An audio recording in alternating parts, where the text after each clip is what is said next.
Hello everyone, welcome back to another brand. So BTC is crashed down 1.47% in last 24 hours. What is going to happen next now?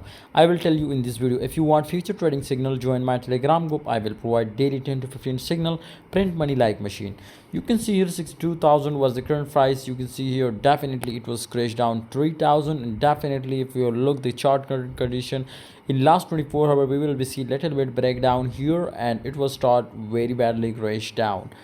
The price will come down from 63 to 62, my brothers, right now in last 12 hours. And of course, my brother, if we will look out just and only the volume and market cap, both are decreasing. You can see 16% was the volume was decreasing, and you can see here 1.53% was the market cap was decreasing. So simply you can see here when volume was decreasing, then market cap was decreasing, and remember when market cap was decreasing, then price.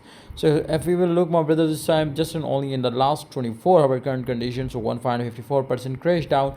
Can this time possibilities route was pump? I expected, my brothers, again from Bitcoin, my brothers, to crash down from 60,000. Okay, absolutely it was crashed down from 60,000, then big crash was coming. Possibilities to it will come down to 55,000 to 50,000, and otherwise if it will be start consolidating here, then I was expected again to it will be rising up. On Telegram, I post so many signals about this, my brothers, and we will print money like machine. If you're interested to join, link is in the description. Go check it out.